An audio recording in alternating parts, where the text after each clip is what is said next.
sa Philippine Army at Kapuso Angels. Magagawa natin mayalit sa ligtas at maayos na Morning mga channel, dito ako sa likod bakuran. Ayan, kakabit ako ng payong dahil extended ang lockdown. 30 of April pa matatapos. Ayan, kakabit tayo ng payong ha. Tambay-tambay, sarap pakinggan ng mga huni ng ibon, no? Diba? Thank the Lord pa rin. Paano nakakaraos tayo sa buhay, diba? Kita nyo yun? Dinig nyo?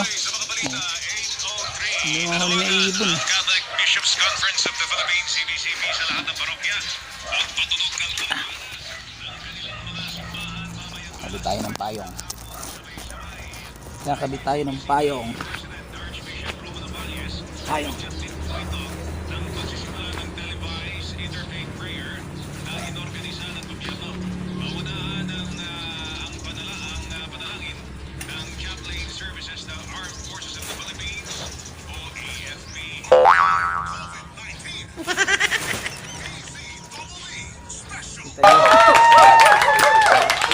Payong.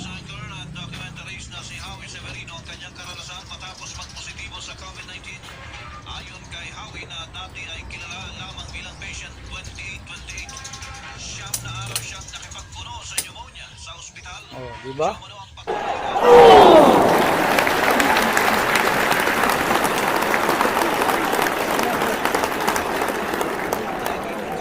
sa pakikipaglaban niya sa sakit.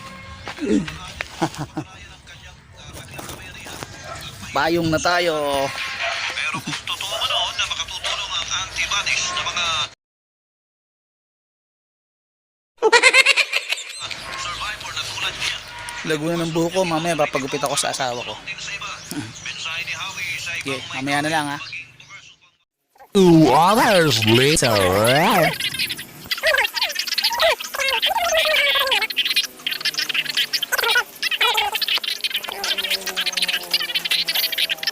Okay, ready? Oh, dahil extended lockdown. Ito na, tira. Sagad ko ah. Oh, sagad dulo. Yan. Sige, sagad mo para pantay. Sayad mo sa ano. Kasi mahaba naman yung ano na yun, malaki naman yun.